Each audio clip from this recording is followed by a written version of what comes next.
Hello, we are working on an AP Calculus exam today, and these are some of the problems on an actual AP exam. Enjoy the session.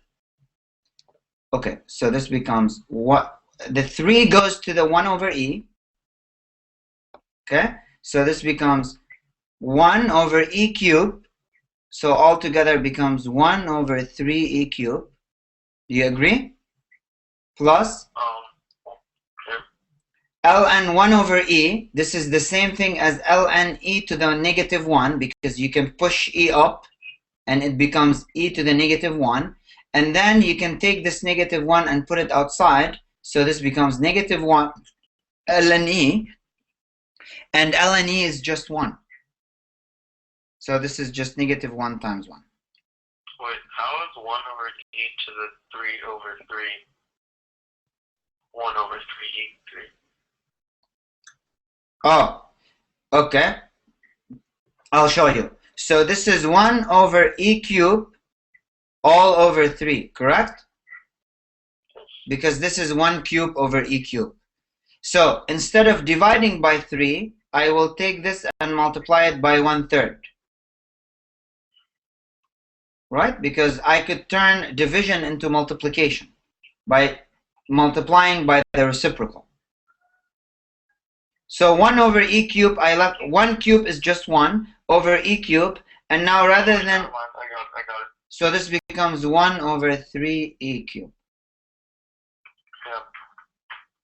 Okay, so now to simplify the answer, we have let's see, we have to take a common denominator here, right? And so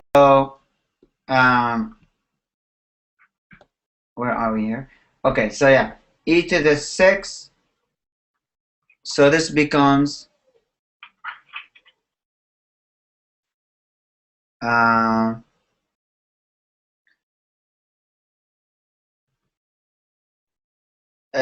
and minus 1 just become a 1, so that's no big deal there, right? And then I have e to the 6 over 3 plus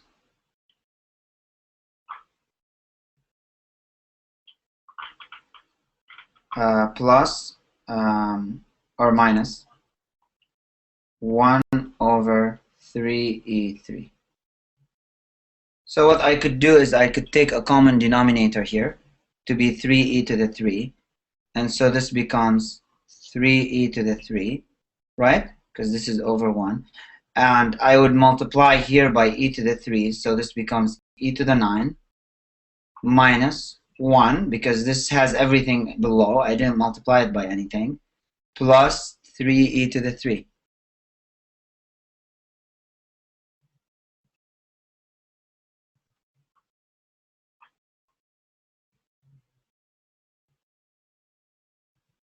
Okay? Let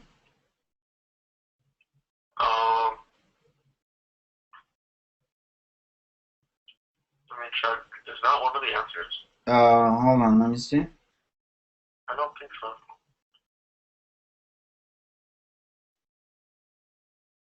Yeah, I agree. Hold on a second. So e squared, so this is e to the 6 over 3, and this is 1 over, this is 1 over e cubed, so minus 1.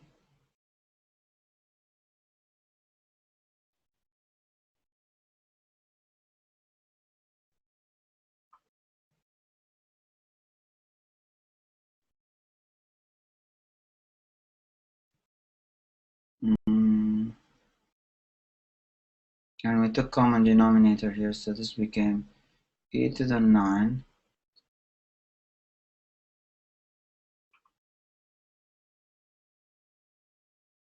Oh, wait. Go up a little bit.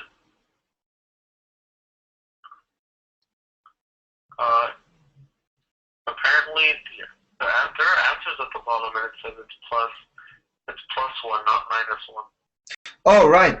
Right, because yeah, minus minus, yeah, right. I wrote plus here, but I meant to erase this minus sign, and I forgot to erase that minus sign. Okay, yeah. Why is it positive? Can you show me quickly? Well, because remember here how we got a minus 1 from here, from this guy, and there's a minus sitting outside here. Oh, okay. So it's plus 1. So this becomes plus 1, and when that happens, then 2 plus 1 becomes 3. So wait, where did I continue? Where is that step? Oh, here you go. So this becomes a plus 3 here, right? Because 2 plus 1. And so this becomes, when you multiply it by 3e to the 3, you get 9e to the 3. And then that would be answer D. You get it? So the integral equals this. Okay, got it. Okay, so that is that. So let's exit here.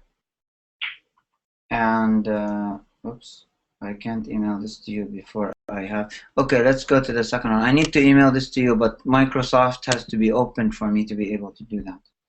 So let me open that. Because this one doesn't work.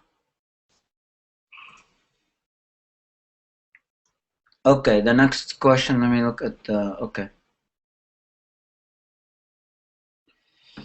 Okay, so yeah, the next question, so now I could email this to you.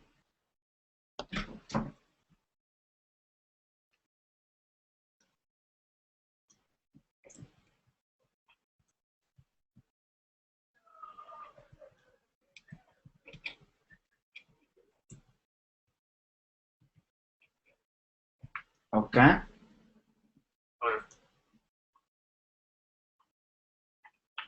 You're getting these emails, right? Yeah. Okay.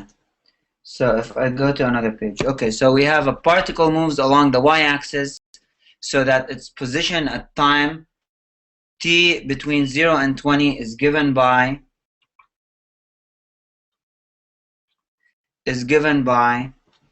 y of t is equal to 5t minus t squared over 3. Okay? And the question is saying, at what time does the particle change direction? How do I know that?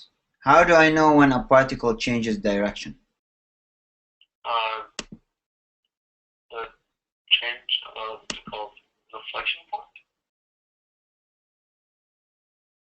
The changing in direction is when the particle changes the direction of its velocity. Yeah. Nothing. You want to be on the phone? Yeah, just to check. Yeah. So when the particle changes velocity, Christopher, or changes the direction of its velocity vector, that is when the particle is changing direction. Okay? So what we have to do here is we have to find the velocity vector. And what's the velocity vector in terms of the position vector? Derivative? It's the derivative. So I have to take the derivative of this. So Vt is equal to dy over dt, which is equal 5 minus 2t over 3. Okay? Now, how will I know when the particle will switch direction? When it goes from negative to positive? Right. So that means I have to find the critical point, and I have to do the first derivative test, because the derivative test applies to the velocity, and that will enable me to know where the velocity is positive and where the velocity is negative. Okay. So if I do that, so I set this equals 0 to solve it, and then so we get 2t over 3 equals 5. And then if you solve this, you multiply both sides by 3. So you get 2t equals 15. So that means t equals 15 over 2. Is that the answer? Somewhat the answer, because first you have to make sure that it actually switches. So you take that and you do the first derivative test. You put it on the line, and you do the first derivative test on the velocity, or on v. Okay? So you pick a number that is less than 15 over 2, as long as it's greater than 0, because we're in between 0 and 20. And you plug it into the derivative, which is the velocity.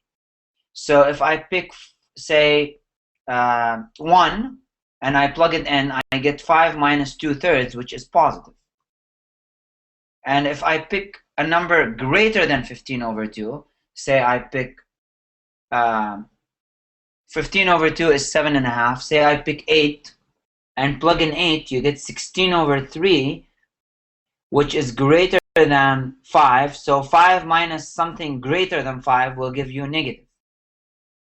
So that means the particle was moving in the positive direction here, and then at 15 over 2 it switched and changed direction, and it's moving in the negative direction. So yes, the answer will be 15 over 2, the particle changes direction. Okay. Okay? Yep. Okay, let's go to 8.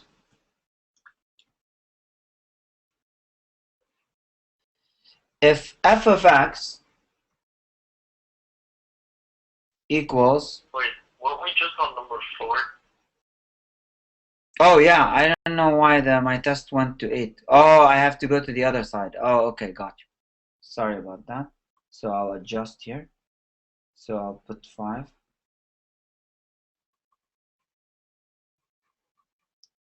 Okay? So question number 5, it's saying, find the average value y equals x cubed x to the 4 minus 1 on the interval 1, 3. Do you know what the average value is? Give me a second, I need to get to Huh? There's a formula for the average value where it says 1 over b minus a, the integral of f of x dx from a to b. That's the formula for the average value.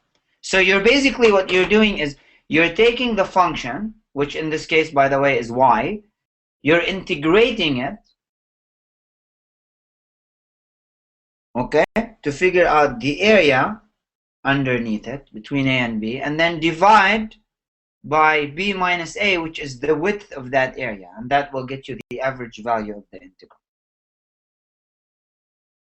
Okay, so if I do that, so now this, so if I apply this here, what's my a and b? 1 and 3. So 1 and 3, so 3 minus 1. The integral from 1 to 3, they go a, b in order. X cubed x to the 4 minus 1 dx. And now, how do I figure out, how do I integrate this? this is U-Substitution. Yeah, I use U-Substitution. It's very simple. What will be my u? X to the 3.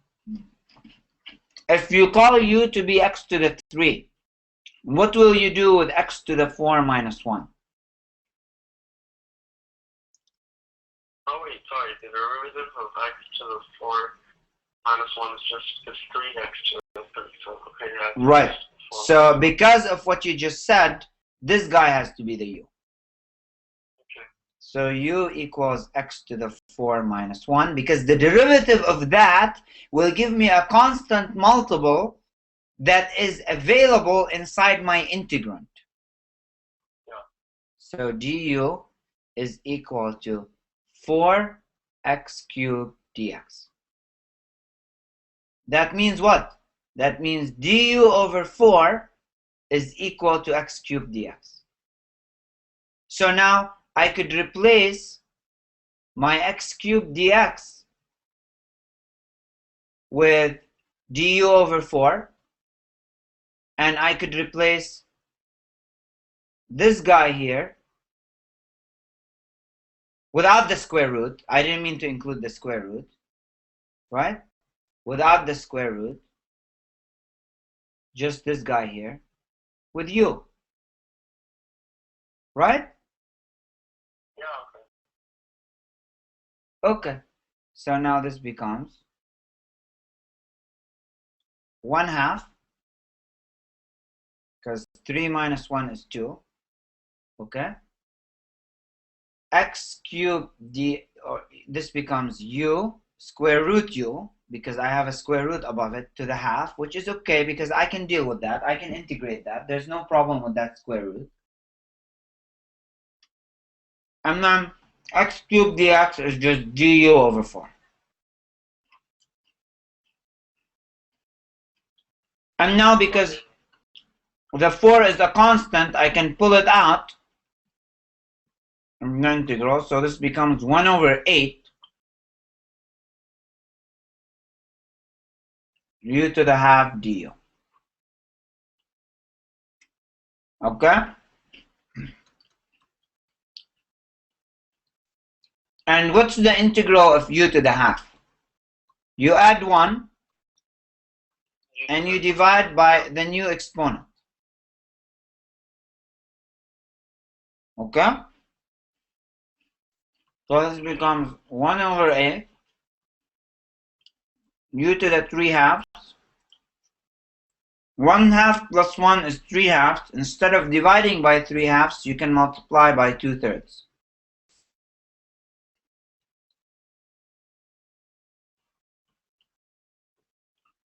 Okay? wait, 1/8. Oh, go back up, sorry. 1/8 into 0/2. Huh? Where does the 2/3 come from? This 2/3? Yeah. These two add up to 3/2. So instead of dividing this guy by 3/2, I multiplied by 2/3. Sorry. Okay.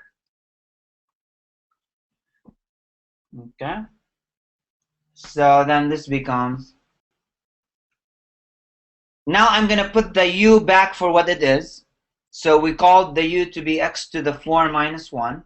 So now this is going to become, now I could simplify these two here by 4. So this is going to become 1 over 12. Okay? And u was x to the 4 minus 1. Okay? And this is raised to the 3 over 2. And now I will evaluate this from 1 to 3. Now, the 1 over 12 is a constant, so I will leave it out so I don't complicate my life with it. I'll come back to it at the end.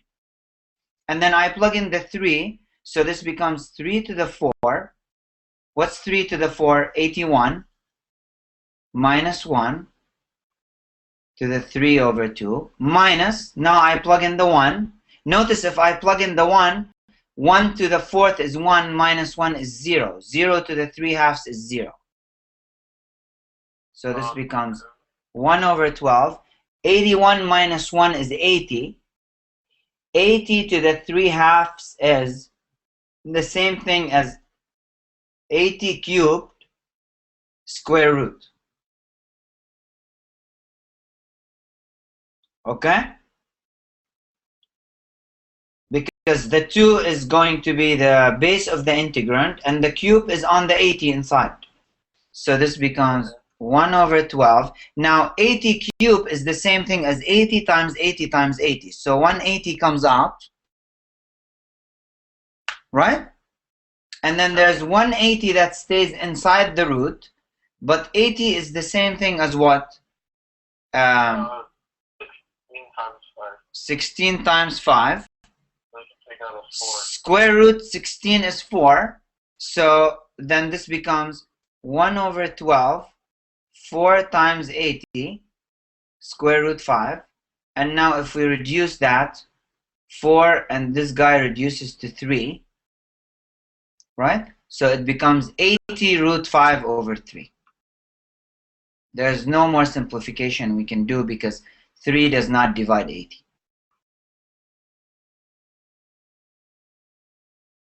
Okay, cool. Excellent.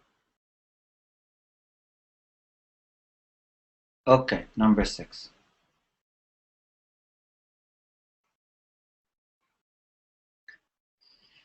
Okay, what does the question read?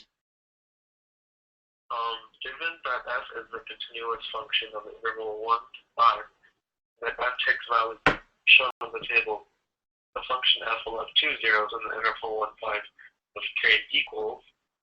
Right. So 2 zeros, that means what?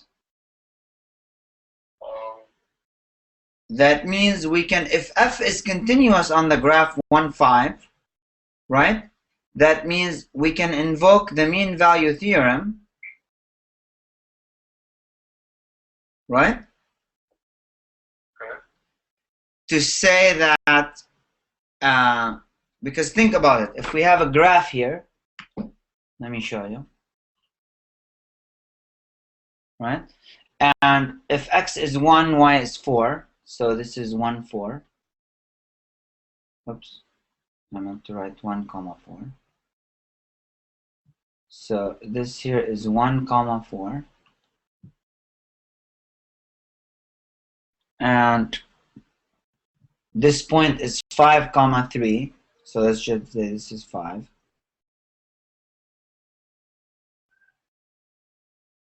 Right? They're saying, what's the value of k such that the function will have 2 zeros? What does 2 zeros? Will it just be negative 1? Right, it has to be negative 1, right? Because that's the only way where the graph is going to cross the x-axis. When it says 2 zeros, it means when when the x-intercept is 0, right? Yeah, so if it's negative 1, if point C is here, right? Because if it's anywhere else, if it's at 0, it doesn't work. Okay, got it. So it has to be at 3 negative values so that the graph will have the chance to cross the x-axis once, go down to where that negative value is, and then come back up and cross the x-axis again one more time to create that double zero that they're talking about, and then go back up to 5, 3. And the graph we know is continuous, so there's no breaks. Therefore, if that happens, it will have 2 zeros. 1, 2.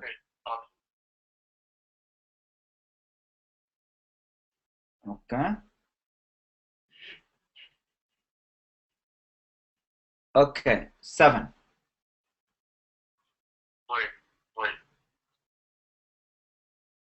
Yeah, okay. So 7. If dy over dt is ky, k does not equal 0, which of the following could be the equation of y? Right.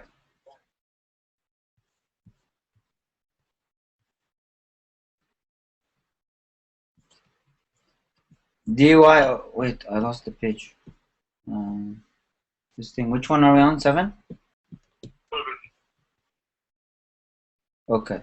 So dy over dt equals ky. So this is a differential equation because you are given the derivative in terms of the variable, in terms of the dependent variable. Okay? In terms of y. So basically they're asking you to solve for y, right? Of course, yes. So what you have to do first, you have to move the y with the dy and move the dt on the other side. So you have to multiply by dt on both sides. So first you would get dy equals ky dt. Okay, and then you have to divide both sides by y. So this is called separation of variables in differential equations. So then you divide both sides by y and you get k dt. Okay, and now since you have the variables separated, in other words, the y and the dy separated from the dt, then you can integrate both sides. Wait. dy equals ay dt is that and you can divide both by y? Yeah, I divided both sides by y. Yeah, I divided here by y and here by y. Here the y crosses out. Of course, you could divide by anything in math as long as it's not 0. Right? Okay, never mind. Okay, got it. Yeah. Okay, so the integral of dy over y is what? What is dy over y?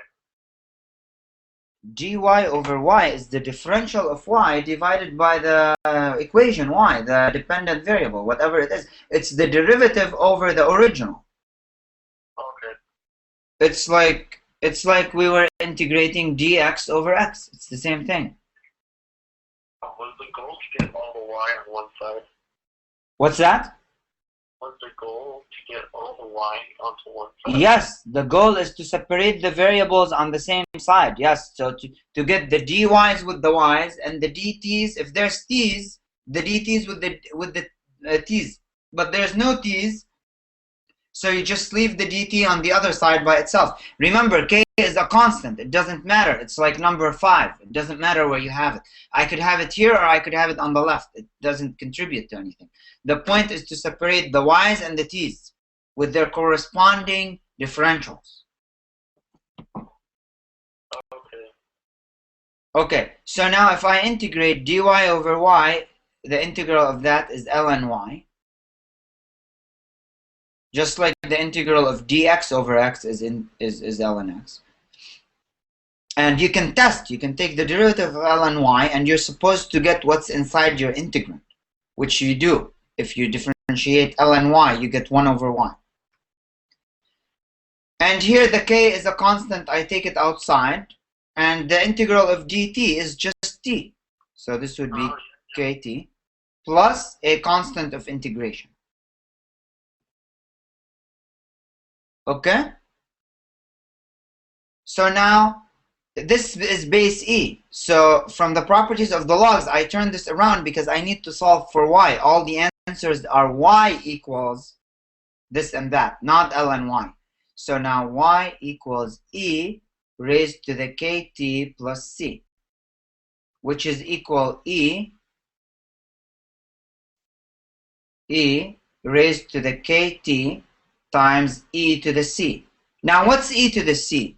E to the c is just a constant, another constant. We can call it constant d. So then y equals de to the kt. And what's d? D is a constant of integration. That means if I'm given a set of initial conditions, I could solve for what d is. D could be anything. Okay? But this y equals de to the kt expresses a family, not a particular solution of differential equations, a family of solutions of the differential equations depending what d is, which I can solve for d. So the question is asking which of the following could be an equation for y. Well, if d is equal 95, then the solution will be 95 e to the kt. Why is e to the c I mean e to the number 5. Is that like isn't that like a constant? Some constant, say d, or e to the 6, or e to the 7. These are all constants. Okay. Just by looking at it, b is the only one with e anyway, so that's the answer, right? Right, right.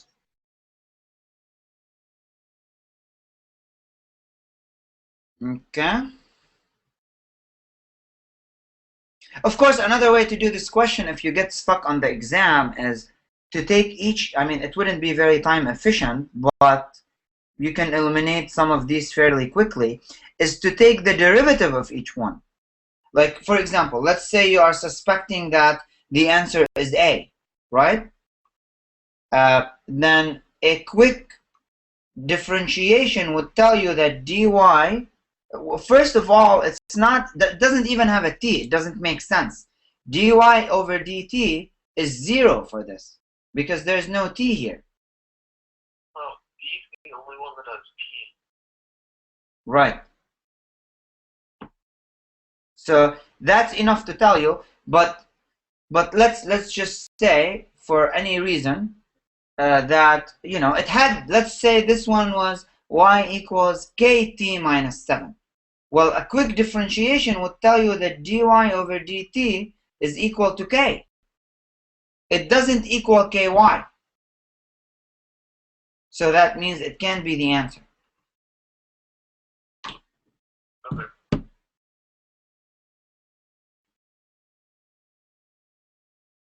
Okay? Yep.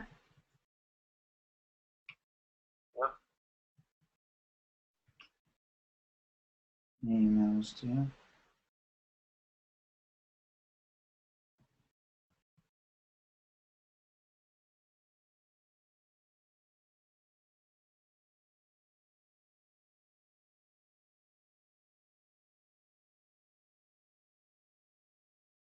And let me open a new page. Where's this mouse jumping, man? Wait, what? No, this mouse here is jumping on me for some reason. Oh. Okay. Oh, I think because this guy was there. Okay, number 8. Any questions on that? Number 8? Yeah, aren't we on number 8? Yeah. So f of x equals from 1 to x of t squared minus t square root dt. Okay, and the question is asking, what's f prime of 3? Isn't it just C because... Oh, wait, why can you use the fundamental theorem of calculus again? Right, so this is a situation where you have to use the first part of the fundamental theorem of calculus, because you have a function in terms of the integral, and the question is asking you to figure out the derivative of that function. Right? So what is f prime of x? Let's find f prime of x. F prime of x is d over dx of this guy here, x, t squared minus t dt, and the derivative of an antiderivative is the function itself, because you are undoing the integral by taking the derivative. Yeah, but is it only when it's from 1 to x, or how does that work? Right, so I will show you. So basically what you have to do here, no, it doesn't have to be from 1 to x. It could be from any number to x, from any constant to x. Okay, so that's the theorem? Yes, so what you do is you go inside the integral and you replace that variable with your x. So this becomes x squared minus x, and then you use the chain rule to multiply this by the derivative of x, which is 1 in this case. Okay, so now to evaluate f prime of 3, all you do is you plug in 3. So this becomes 3 squared minus... The lower bound? Does the lower bound not matter at all? Or what? The lower bound does not matter, because when you take the derivative on that and you plug in 1, and then you take the derivative of that, you get 0. Because the derivative of 1 is 0. Oh, okay. That's why it doesn't matter. So this becomes 9 minus 3, which is square root 6. Okay? Now, let's assume that the upper bound wasn't x. Let's assume it was 3x squared. And you're taking the derivative of this. Then you do the same thing, but then, so this becomes x squared minus x. Oh, for t, you plug in 3x squared, don't you? Huh? Oh yeah, sorry, that's what I meant. I was gonna put the t first. So you plug in 3x squared for t, minus whatever that upper bound is, minus 3x squared. But then you use the chain rule to multiply by the derivative of 3x squared, which is 6x.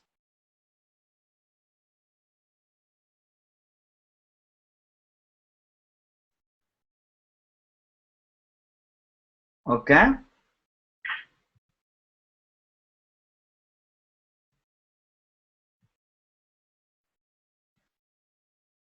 Okay. So that's the idea, man. Okay. Okay, so yeah, I get it. This is all the fundamental theory of calculus. Right, right. This is the fundamental theorem of calculus. Yep. Okay. Yeah. Number 10. Okay, so f of x equals, oh, I mean 9, right? We're on number 9. Yeah, we are on number 9, yes.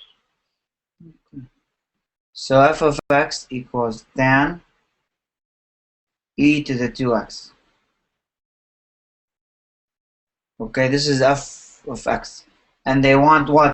F double prime. Okay, how do I get f double prime? It's just a chain rule. Right, but first I have to get f prime, right? Because f double prime is the second derivative. So first I have to get the... Tangent is secant squared x.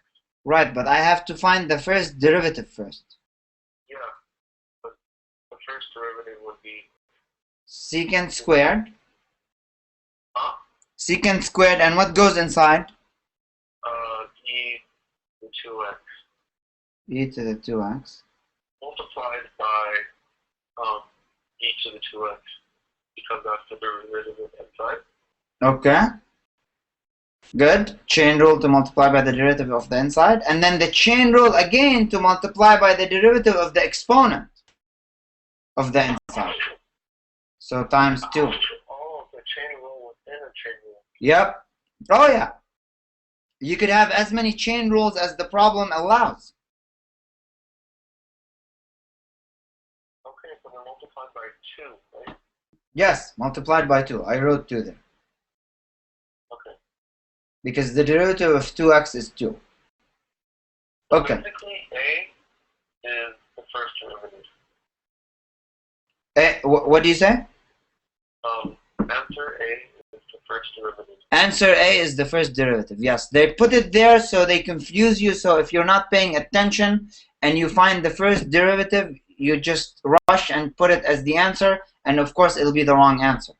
So they always do that because they want to see who's paying attention, who's being careful, who's done enough practice with derivatives to realize that those 2 dashes don't really mean the first derivative, but they mean the second derivative. Yeah. Okay, so now we'll do the second derivative. So f double prime of x. Now the story here is a little bit more involved, because now I have this term has x in it and this term has x in it. And this too is a constant, so I will just leave it out and not mess with it. And at the end, I will FOIL it in, okay, if needed. Okay. So now I need to use what rule here? Product rule, because Just by looking at the answers, because that looks like the most complicated. the most complicated answer does not always imply that it's the right answer. Because things, you could have a very complicated looking question, but then at the end of the day, it simplifies to like one term. Like maybe it turns out to be 0. Or, I mean, I'm doing very complicated physics equations now, where the answer after 2-3 pages of derivation turns out to be 0. In mechanics. So, so that doesn't necessarily mean that. Okay, so let's apply the product rule. So on the product rule, it's the derivative of the first, which is the secant squared e to the 2x, which I have to use the power rule, so it's 2 secant e to the 2x, right? And then I have to take the derivative of secant, now the chain rule, to take the derivative of secant. What's the derivative of secant? I don't remember.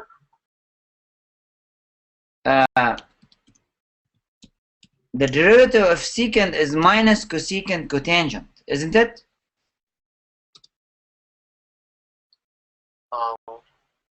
Is what? Sorry. Sorry, I meant to say it's secant tangent. So Okay. secant x, oops, not secant x, secant whatever is in the inside. So secant e to the 2x, right? Times tangent e to the 2x. Now I have to use, remember, this is just the derivative of secant. Now I have to use the chain rule again one more time to go inside the secant, which is the derivative of e to the 2x, which is e to the 2x, times, I have to do the chain rule a fourth time, or a third time, I think, to find the derivative of 2x, which is 2, times the second, and the second is e to the 2x. So all I have to do is square this, right? Because e to the 2x times e to the 2x is just e to the 2x squared. So this is the first part, plus, because I'm doing the... Wait, okay. So you took, I think, the power rule, right, first, and then the chain rule. Right, I did the power rule first on the secant squared, and then I did the derivative of secant, which is secant tangent, Okay. and then I used the chain rule a second time to go inside the secant, which is e to the 2x, and then I used the chain rule. Isn't the last one also 2 squared if you have two x's? No, because remember that 2 I factored it out. I'm not dealing with it. That last 2 that's here, I factored it out. It's not in my answer. I mean, well, if secant, the derivative of secant squared is secant e to the 2x tangent e to the 2x. Right. 2 x's.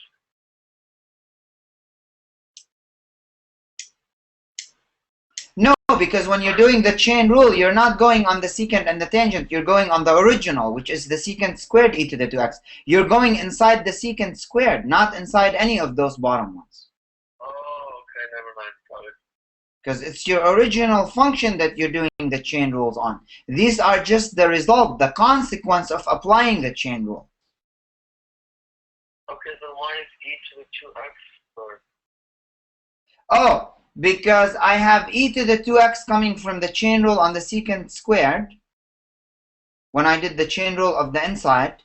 But then remember the product rule says the derivative of the first, all this here was the first, and then e to the 2x was the second. So I have 2 e to the 2x's. Okay, if this is confusing, let me just erase that too. Okay, all this here, all this that I put this thing under, this is all the derivative of secant squared e to the 2x times the second, which is e to the 2x. Oh, okay. So instead of writing e to the 2x twice, I was trying to put e to the 2x squared. Okay, so then plus the second, plus the first after the derivative. Right, so the first is just c secant squared e to the 2x. And the derivative of the second is just e to the 2x times 2 using the chain rule. Okay? So now f double prime equals. So now secant and secant, that's secant squared, right? And on the second here I have secant squared, so I can factor out a secant squared e to the 2x. I could also factor out e to the 2x, correct? Because the first term has e to the 2x and the second term after the plus sign has e to the 2x. Okay. So times e to the 2x. This is inside the secant squared. And then I could also factor out the 2 because this has a 2 and this has a 2. So if I factor out the 2, this 2 here becomes... There's a 2 here, and then there's a 2 here. A 2 before the plus sign and a 2 after the plus sign. So if I factor a 2 out and I already have a 2 outside, this outside 2 becomes a 4. Okay, let's see what's remaining. Now, I already factored out secant squared, so I still have a 2 left because of this 2 here. And I have tangent e to the 2x. Okay?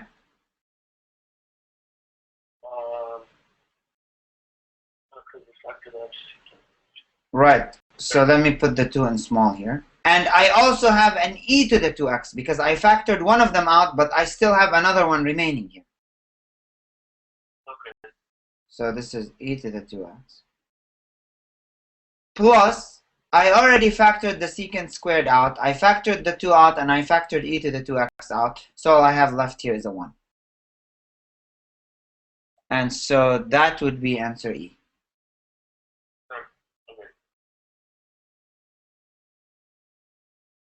Okay? Questions? So when you factor secant squared x out, when you factor secant of e to the 2x, there's... So let me show you what I factored out.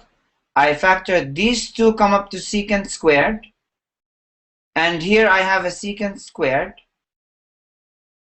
Okay, so I factored so this here is what I factored, secant squared out, and then, I mean they're both secant squared. Secant e to the x times secant e to the x will get you secant squared e to the 2x. Because secant times secant is secant squared. Right? Oh, okay, I see. And then here I have e to the 2x. And I got that part. And here I have e to the 2x, so I factored out e to the 2x. Okay, I got it. And here I have a 2. And here I have a 2. So I factored out this 2 here. When I multiplied it by 2, it became a 4.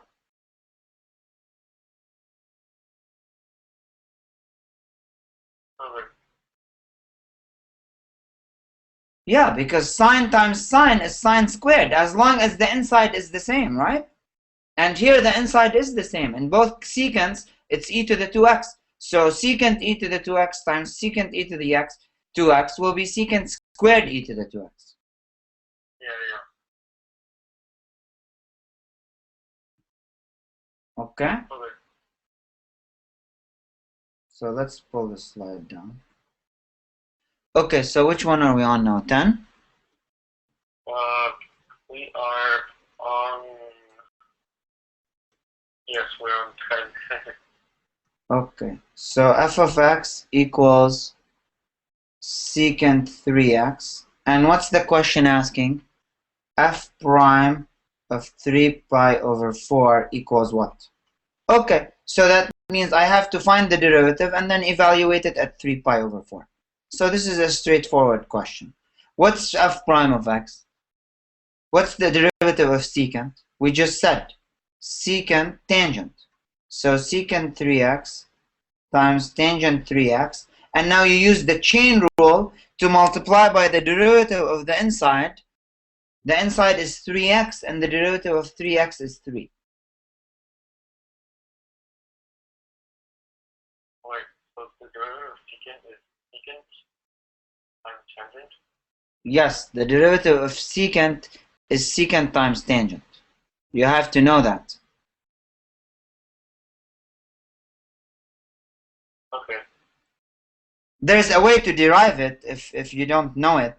and I'd be happy to show you if you want, but it's just shorter to know what it is. Because on the test, you may not have too much time for derivations because they're giving you a little bit over 2 minutes for each question. Yeah, okay. So, okay, got that.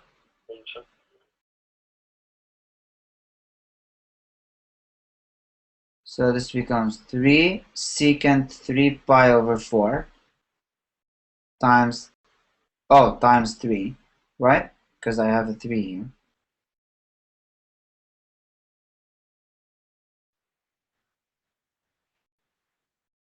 Okay? Tangent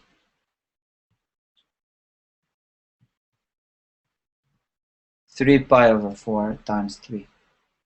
So 9 pi over 4. Right? Because 3 pi over 4 times 3 is 9 pi over 4. So I could just erase this here and make it a 9. Okay? Okay, so now the question becomes, what is secant 9 pi over 4 and what is tangent 9 pi over 4? And for this, you have to rely on your trig skills. So let's see what 9 pi over 4 is. Okay? If we make a unit circle here, okay? What is pi over 4? Pi over 4 is half pi over 2, right? So this is pi over 2, and this is 0, and this is pi. And 45 degrees. 45 degrees. So if you go 9 times 45 degrees, because 9 pi over 4 is the same thing as 9 times pi over 4, right? So if you go 9 times pi over 4, so this is... It's still 45 degrees. Right, because you go twice in quadrant 1, twice in quadrant 2, twice in quadrant 3, and twice in quadrant 4. That's 4 times, that's 8 times, and then the 9th time will just bring you here. So now you're in quadrant 1. 60 plus 45, or is it just 45? Just 45. Because you're back to the 45. You don't count the 60 that you did? You count, but your reference, the trig function for your reference angle is 45, and the trig function for the original angle is the same exact thing as the trig function of the reference angle. So I don't have to worry about the round, because as long as it brings you back to the same place, all you have to work with is your reference angle, which is 45.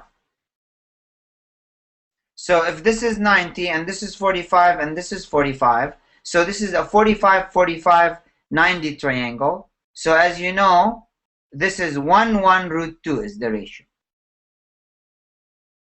Right? Yeah. And what's secant 45 or pi over 4? It's the up. Huh? Wait. Secant is 1 over sine, right? 1 over cosine. No, 1 over cosine. Right. So you take the cosine and you flip it. Cosine is adjacent over hypotenuse.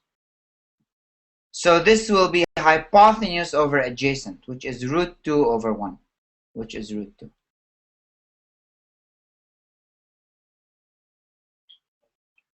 This is the hypotenuse right here. Right? And this here is the adjacent to angle 45. Okay.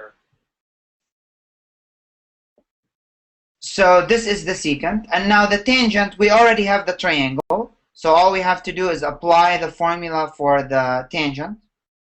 So tangent pi over 4, because again the same argument applies. Tangent pi over 4 is the same thing as tangent 9 pi over 4, because the reference angle for 9 pi over 4 is pi over 4.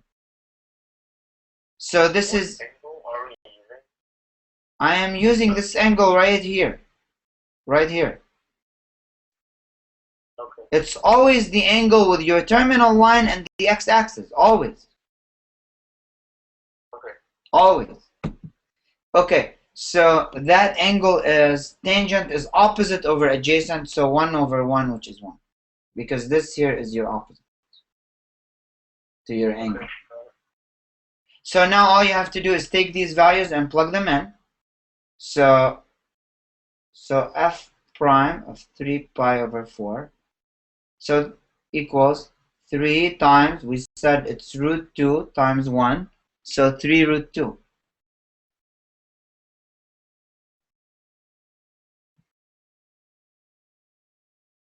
Okay, is that the answer? That's the final answer, yes. E.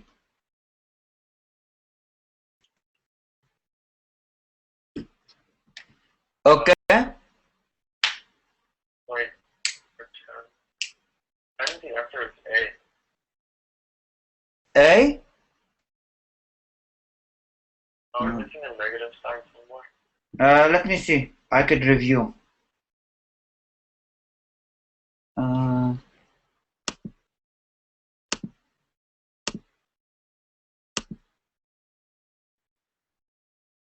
Derivative of secant is secant tangent, right? So currently secant of 3 pi over 4 is 3 times, so is negative rad 2. Why is that? Let me think. Secant of 9 pi over 4 is negative. Or in this case, it says 3 pi. 3 secant 3 pi over 4. Why is it? How did you get 9 pi? Let me see. I don't think so. But let me check. Where did the 9 pi come from? Because x is 3 pi over 4, so we multiplied 3 pi over 4 times 3. Because it's 3x, it's not x. Oh, okay. You're plugging in 3 pi over 4 for x.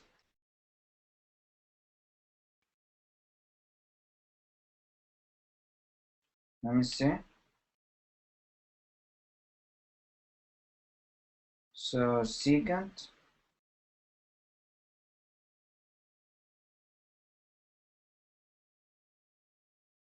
No, they're wrong. They made a mistake. It's root 2. I did it on the calculator. I just did it here on the calculator. It can't be because we counted and we got the right quadrant. Okay.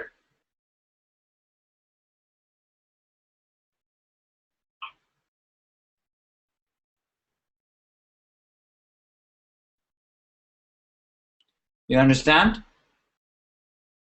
Yeah. Yeah. It's they made a typo. Okay. Secant is 1 over cosine. And cosine is, the cosecant is 1 over sine. Yes.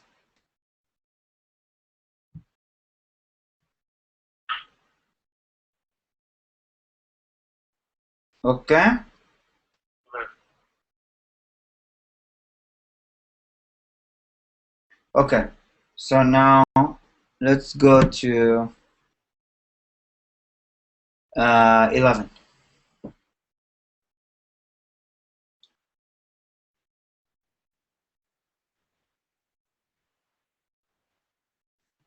So in 11 they're saying f of x equals x cubed e to the x and e to the x over x cubed.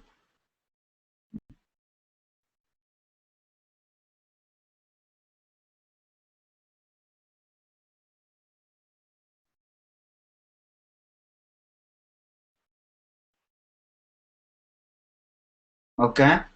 And the question is saying what is the limit of f of x, so this is a limit question, as x goes to 1.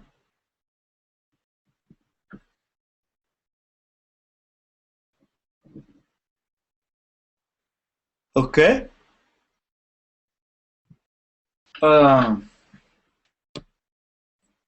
So what is the limit as x goes to 1? You could see that the function is a piecewise function, and the first one goes to 1 and it stops short of 1, and the other one starts a bit past 1. So that means the function Like plug in 1, right? And see if it matches up. right. So you have to find the sided limits. You have to find the limit as x goes to 1 minus and the limit as x goes to 1 plus. So let's do that.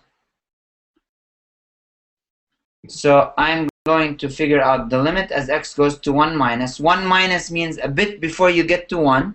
So where do I plug it in? I plug it in on the first one because because this one doesn't go to 1, the first one. It stops short of 1. So this is e to the 1. So this just becomes e. And now I could find the limit of f of x as x goes to 1 plus. 1 plus meaning a bit past 1. And for that, I plug it in the second one because this one goes a bit past 1, starts a bit past 1. And so this here is 1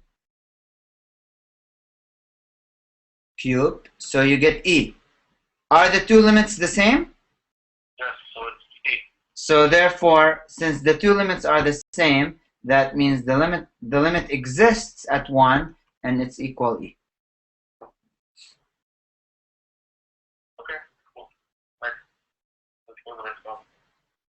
Huh? Okay. Okay, what was this? Was 11?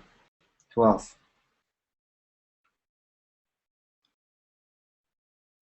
Okay. We're on 12 now. F double prime of x equals x times x minus 2 times x plus 1 squared. Okay. Then the graph has points of inflection where? What does points of inflection imply? Points of inflection When 0? means the second derivative is equal to 0. So if we set the second derivative equals 0, what do we get? You set each one equals 0, so you get x equals 0, right? That's how you solve a polynomial, right?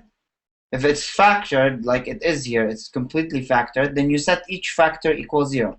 So 0 and 2 and minus 1, right? Now, does that mean at every single point of those you have a point of inflection? No, because this definition is not complete. It's f double prime equals 0 and the graph changes concavity.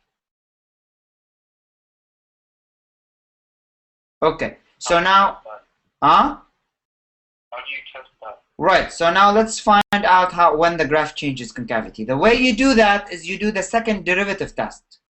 So you take your critical points or potential inflection points from the second derivative, you put them on the number line from the lowest to the biggest,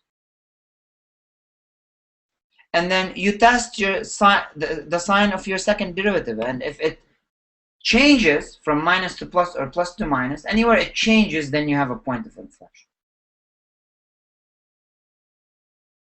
Okay? So now, how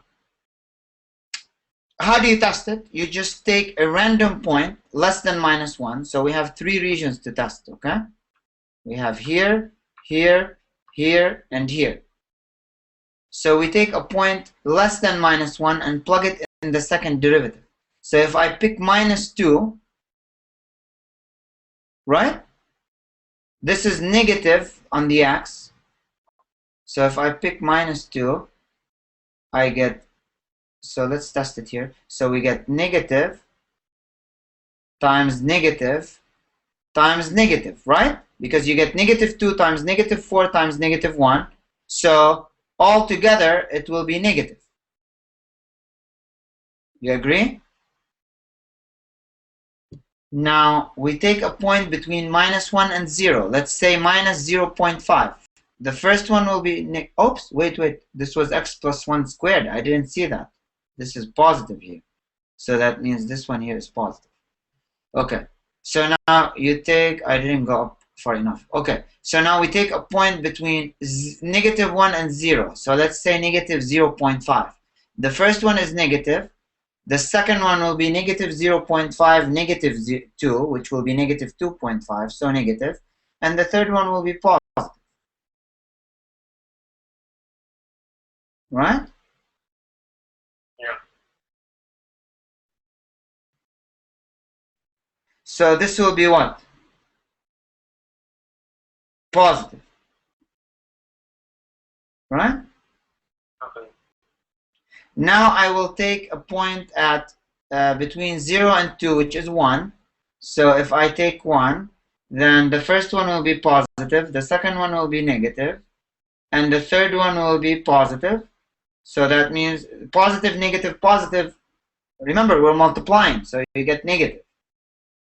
Yeah. Okay, and then the third one, I take a point larger than 2, and plug it in. So let's say 3. So you get positive, positive, positive. So this is clearly positive. So that means what? That means here it's positive, so that means it's concave up, concave up. So here it didn't change concavity. Yeah. Well, it's just 0 and 2. Right. So, and here it's concave down, and here it's concave up. So that means it's 0, 2 points of inflection.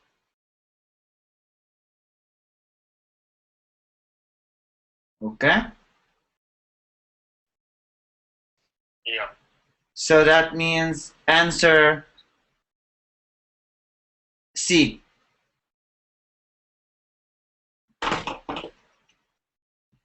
Okay? Let me email this to you.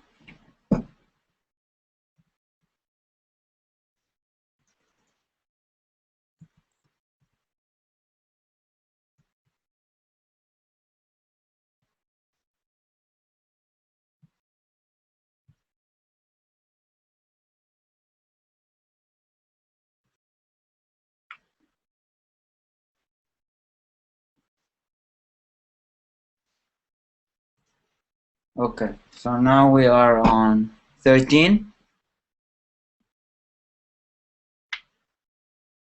So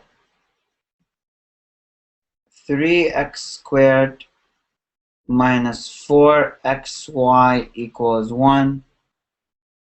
And they said when x equals 1, what is dy over dx? So what is this equation on?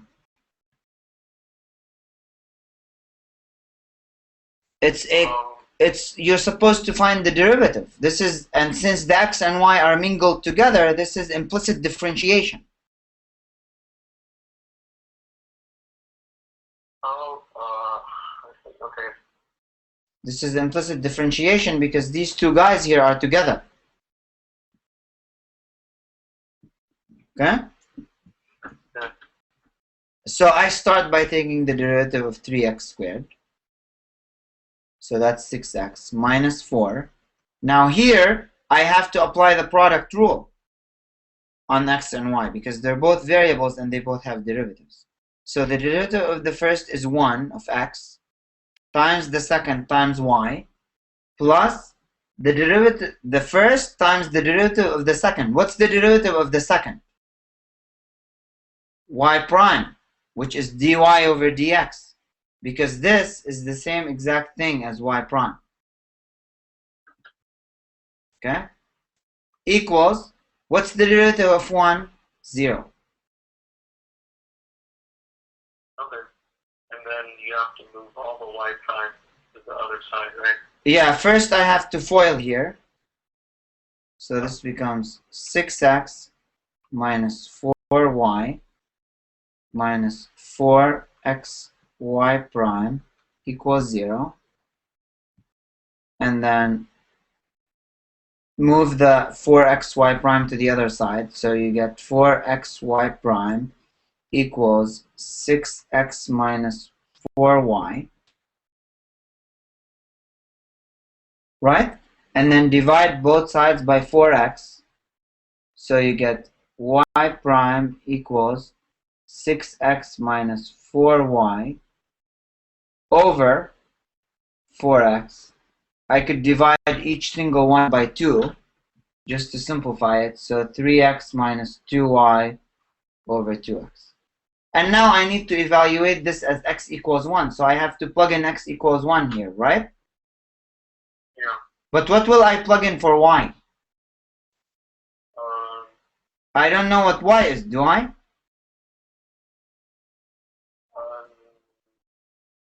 you just plug in y into the original equation?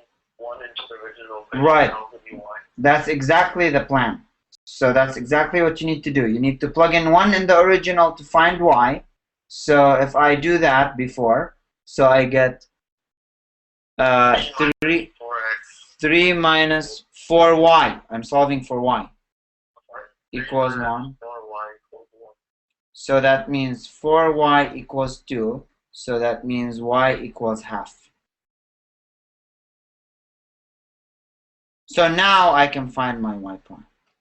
So 3 times 1 minus 2 times half over 2 times 1. 2 times half is 1, so this becomes 3 minus 1 over 2, which is 2 over 2, which is 1. Which is the answer B.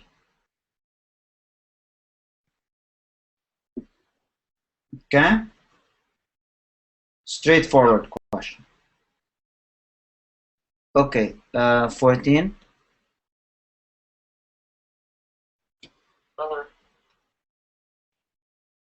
So if the curve is defined by f of x equals 1 minus x cosine x, an equation of the normal to the curve, so I need to find the equation of the normal to the curve at the point pi over 2, 1. Okay. Any ideas how I would do that?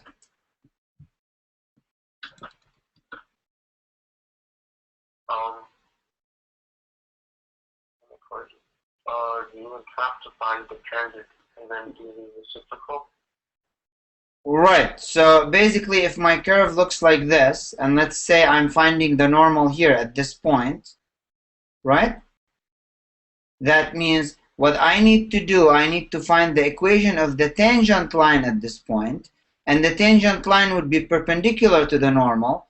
So this is the tangent line, and this is the normal here. Oh, sure. Where did my red disappear? Yeah. And this here is my normal line, right? So if I can find the slope of my tangent line, I can negative reciprocate it, and that would give me the slope of my normal line. And I have a point, so I can plug it in the point slope form equation and figure it out. So now the question is, how do I find the slope of my tangent line? First off, let's see. I would plug in pi over 2. Wait, no. It gives you x and y already, so derivative? The slope of the tangent line, Christopher, is the derivative. Is f prime of x evaluated at that point. Evaluated at x equals pi over 2. Very important. So f prime of x equals, the derivative of 1 is 0. Okay? Minus, I will... Oh wait, the derivative is the slope?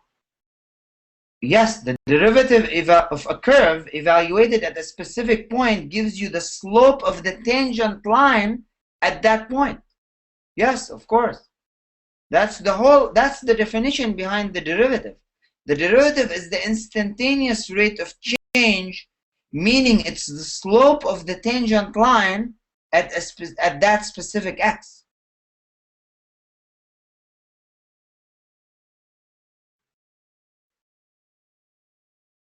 Sorry, what?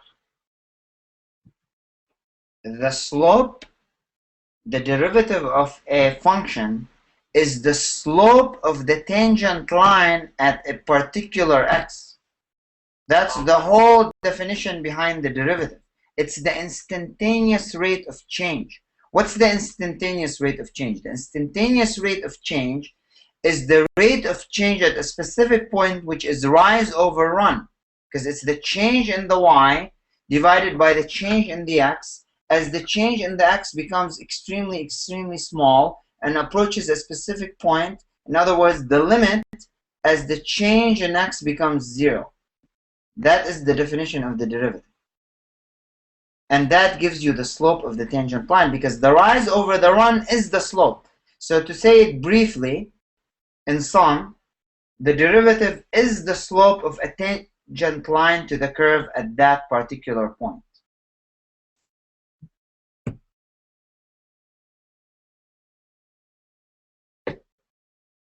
Okay?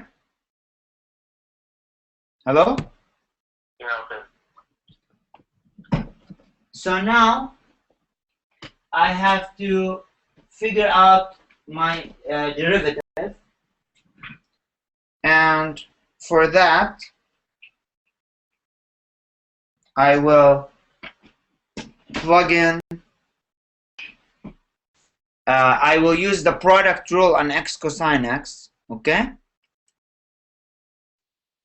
I factored the minus sign so it doesn't bug me in the process, because I don't want to I wouldn't be confused. You wouldn't want to confuse yourself with a negative sign, so you just leave it out and then deal with x cosine x as a product rule. So the derivative of the first, which is the derivative of x, which is 1, times the second as is, times cosine x as is, plus the derivative of the second, which is negative sine x, so it becomes minus, plus minus becomes minus, sine x, times the first, which is x.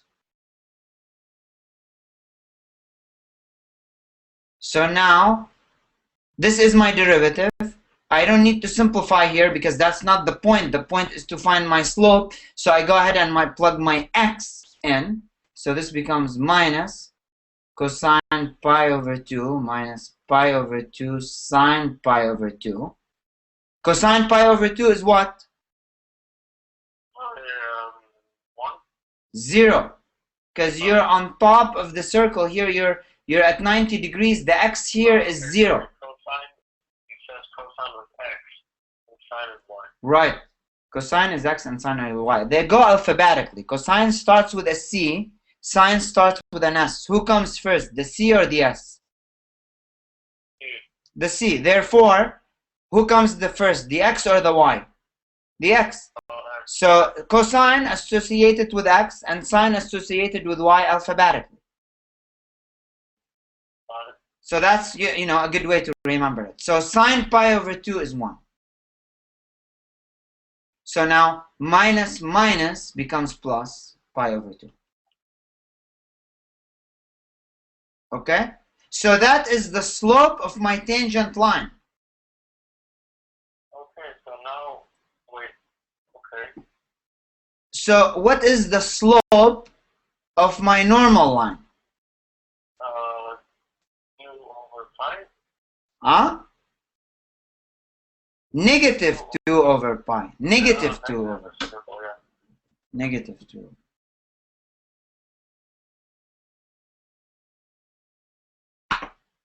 Okay, so now what I'm going to do is you're familiar with the equation y minus y1 to find the equation of the tangent line equals mn times x minus x1. Okay, I'm finding the equation of my normal line. And I have the point. The point is pi over 2 comma 1. So this becomes y minus 1 equals mn, which I found to be minus 2 over pi, times x minus pi over 2.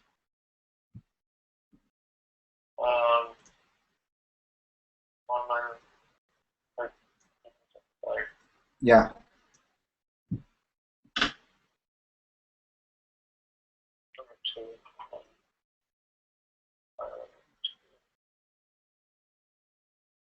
Okay, and then you would, if you wanted to, instead of using point slope form, how would you put it into standard form?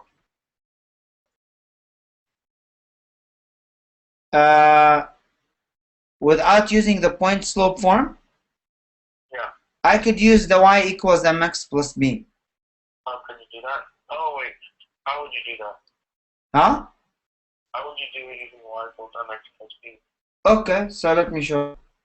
So y equals mn, right? The slope of the normal line plus b. I know what this is. I just found it. So this becomes y equals minus 2 over pi x plus b. And now I plug in the point. Oh, for x and y, right? Okay, have it on italic. Yeah.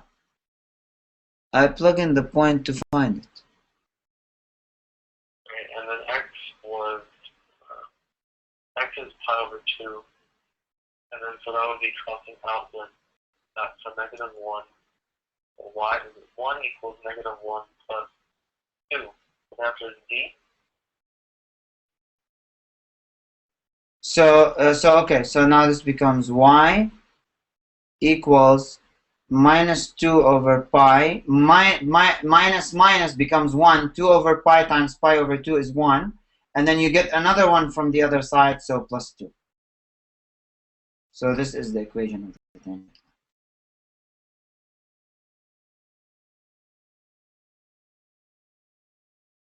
Okay? Minus 2, oh, I forgot the x. There's an x here, of course. Let me go up. Okay, got it. Cool.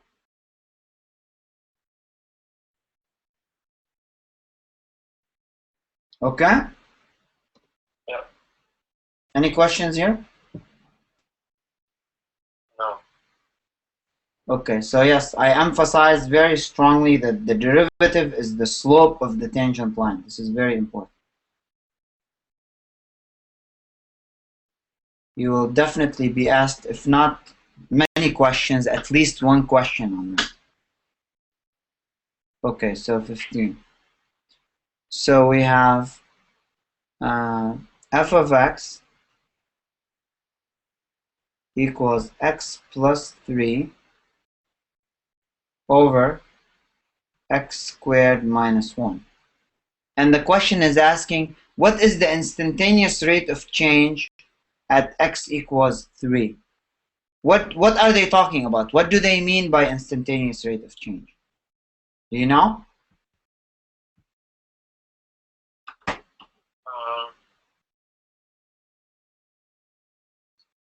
What is that? Instantaneous rate? Isn't that? I just told you the definition 5 minutes ago. Isn't that the limit of x goes to 0? That is f prime, the instantaneous rate of change, the tangent line to the graph at a specific point.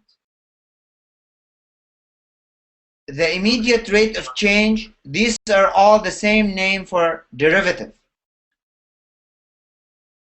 So they're basically asking for f prime of x. Okay, then you just use the, you're using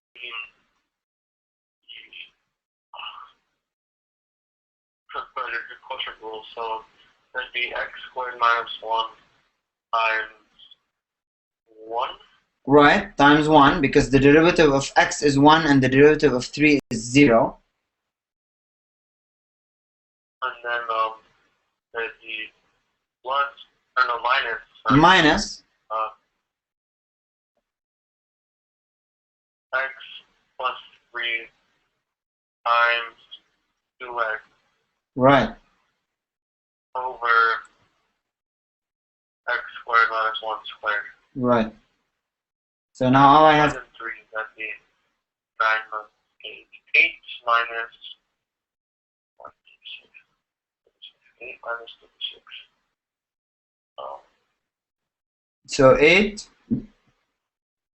minus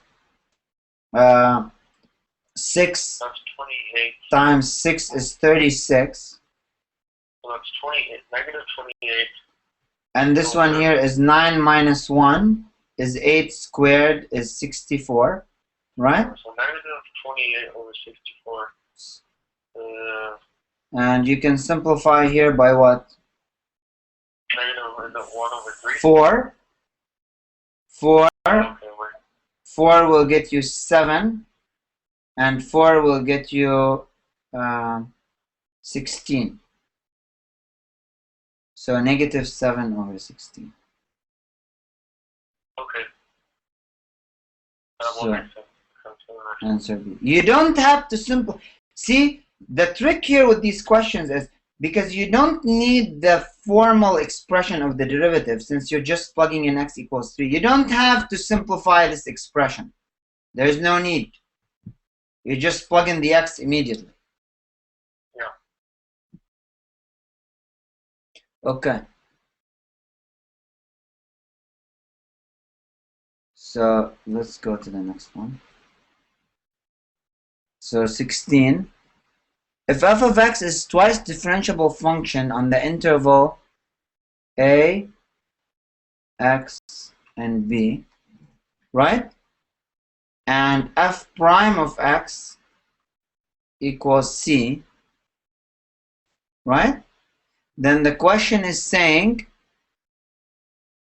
for everything between a and b, then the question is saying, what is f double prime of x dx from a to b?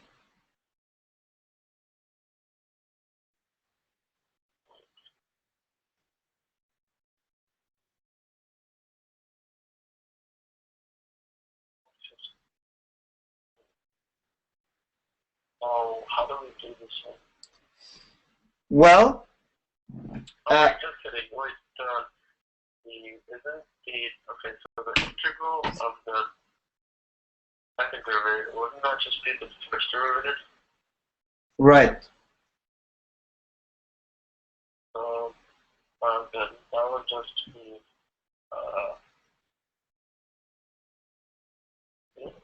So that would be 0, c, right? f prime, right? The integral of f double prime will be f prime of x, right? Evaluated from a to b, right? And what is f prime? F prime is c, evaluated from a to b. There's not even something you can plug in there. Right, but okay, you see, look, when you, let me just show you one thing here. When you actually integrate this, right, you're going to get f prime of x plus some constant c, right? Yes. And you know that f prime of x, according to the question, is equal some c. Equals what? Yeah, equals c, yeah? Equals c, right? Yeah. Okay, and then you have to evaluate this from a to b. Okay. Okay, now if you plug in b, where do you plug in b? Where there's x, right? Yeah, but there's no. But there's no x, so it stays c on the first one. It's like saying integral of 5 from 1 to 2, there's no x, so it stays 5. So it's c minus c, so the answer is 0? So the answer is 0. Oh, okay.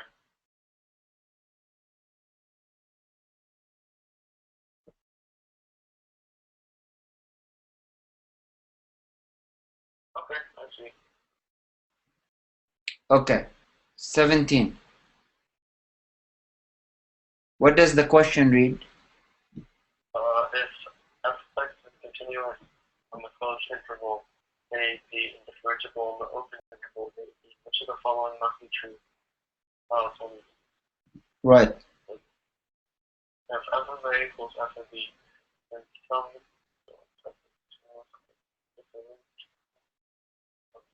Okay, what's a closed interval and what's an open interval? Closed interval has, there's not much relevance here to that. They're just saying that it's continuous on that interval and it's differentiable. That means there's derivatives at every point except the ends. So this is just, you could take closed interval meaning like it includes the endpoints. Open interval, it doesn't include the endpoints. The point here is that it's continuous and differentiable on AB. Okay. Well, isn't number 1 Rolle's theorem? Right. Number 1 is Rolle's theorem. That is correct. Wait. Okay. Well, yeah. Okay. Then so 1 is definitely right. Right. So then we can eliminate B and C. Right. And then if K is any number between, what does a little sign mean though? The C something. That means C is in between. So that means C is in between A and B. That's what C. If K is any number between. Not sure. There's a value C between these such that I'm trying to see. Isn't number 3 the definition of derivative? It's the definition of, yes, that means there's a value of C in between such that the derivative is equal to the average rate of change. Intermediate value term. Right. Okay, so then I know 1 and 3 are right. I just don't know if 2 is right, so I would have to make a choice. Well, think about it. If K is any number in between, wouldn't if C is a number in between, wouldn't the y of that function has to exist and it has to equal some definite value? I mean f of C. Look. It's really straightforward. If you have a graph like this, right? And let's say this here is your A, and this here is your B, right? And we know that this function is continuous and differentiable, right? And then K, if you have some value K here, what's f of K? If you have a value C, sorry. I meant to say C. If you have a value C here, what's f of C? F of C is this height, right? Wouldn't this have a definite value K? Some value K? Yes. And wouldn't the y value of K be in between this and this? Between what? So let's say this here is 4 and this here is 8. What's the y value? Isn't K the y value? Isn't it between 4 and 8? Yes. Okay, but now let's take another scenario. What if the graph is like this? And this here is 4, and this here is 3. And let's take a point in between. What's the value of K? 6 or something. It's not with it between 3 and 4, is it? Okay, so it's no, right? Okay. So, you understand? Yeah, okay, it's not like conversation. So 17 is P. Right.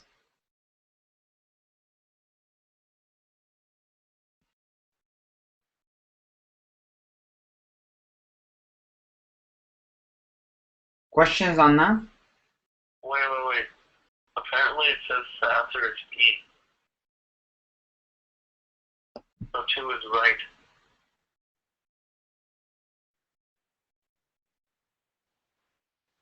Oh, wait.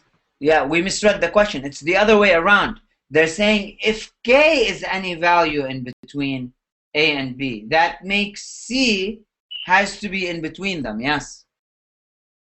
Wait, if K is any number between F of A. It's not the statement around the reverse statement is not true. If there's a value C between A and B, then there doesn't have to be a K between f of A and f of B such that f of C equals K. But the going forward is correct, yes. Okay. Cool.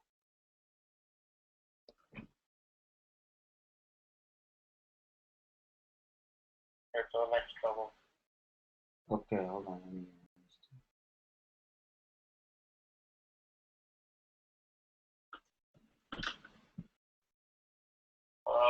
Yeah, open time this week or no? This week? Yeah. Like what? I'll tell you what I have.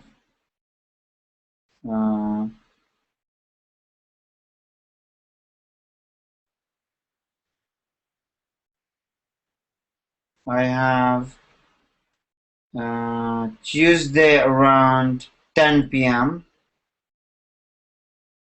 I have Wednesday around 10:30 p.m. I have Thursday at let me see. Thursday at around also like 10:15 p.m. or 10:30. Thursday could be up to 10:30 p.m. And Friday I have time in the day. I have Friday I have like 12 noon or 10 p.m. and Saturday I have time in the day at like 4 p.m. or after. I'm flexible Saturday. Okay. Okay. If I need any extra help, I'll definitely contact you. Okay, no problem. Okay, so let's do the next one. Okay, so which question were we on?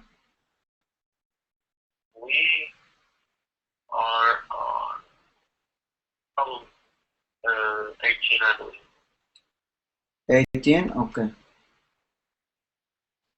So if f and g be differentiable functions, right, such that the first one doesn't equal 0 and g of 2 equals 3, and they are saying that h of x is equal to g of x over f of x, and h prime of x is minus g of x f prime of x divided by f of x squared. Okay?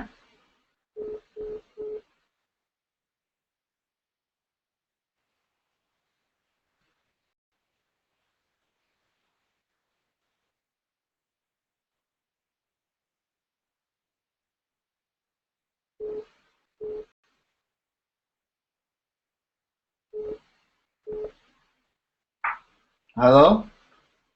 Alright, Okay, so let's finish this one.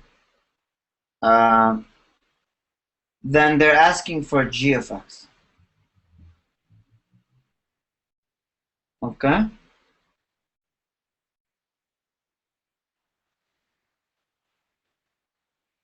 Right? So, okay. how do we go about doing that? All I have is the value of g.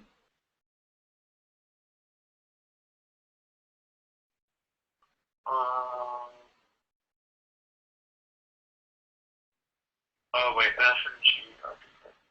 Oh wait, didn't see this, but actually I have no idea. Okay, so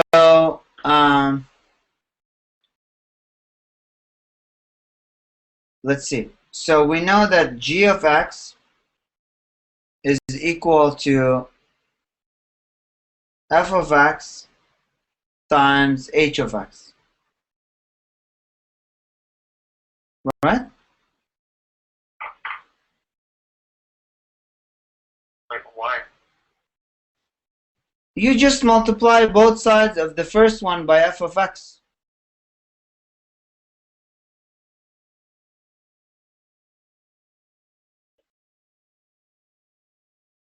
Okay? So back to the first. Oh. Okay, but of course, none of those have the answer, right? So g of x will equal to I don't know what that is, correct? Yeah, okay. Um, I'm sorry, doesn't gx equal not f prime of x, just fx times hx? yeah, that's what I wrote. Okay, looks like f prime.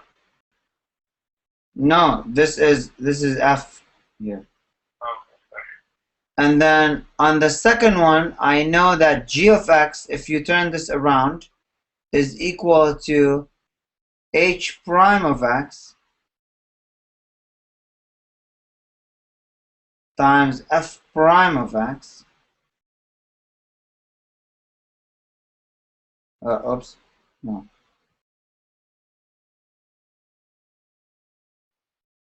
Okay, so h prime of x times f of x squared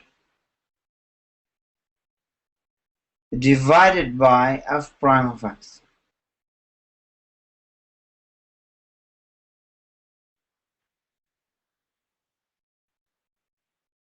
Okay? Wait, so what did you do? You just plugged in. Oh, and there's a minus sign here. All you did was plug in hx, right?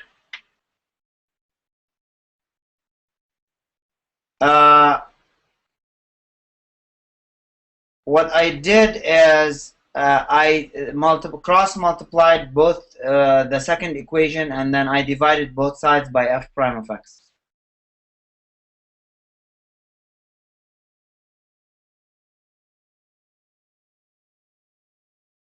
Okay? I'm sorry, can you kind of show how you did it? Oh, this one here, the second equation is h prime of x times f of x squared equals minus g of x times f prime of x. And then I divided both sides by negative f prime of x.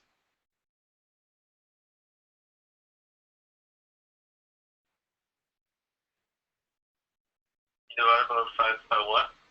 By f prime of x. Okay. Okay. I see. Okay. By negative f prime x. Yeah. Okay, got it. Got it. And so, oh, you know what? I apologize. I hate to rush, but my next student, I have a session and he's outside. He just texted me, so I gotta go open the door for him. But can we continue this next time if you don't mind? Okay. Okay. So I'll talk to you next week. Okay. Or whenever. If I need you. Yeah, whenever you contact me, yeah, just let me know. Just keep in mind that these spots that I gave you are available as of today, but they do fill up quickly. So especially it's AP week and stuff. So just keep that in mind. Okay, man. Take care. No?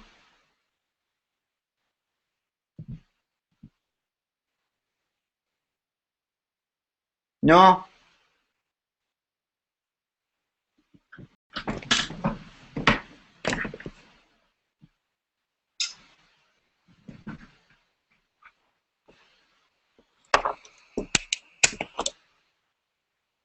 Hello?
You ready?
No?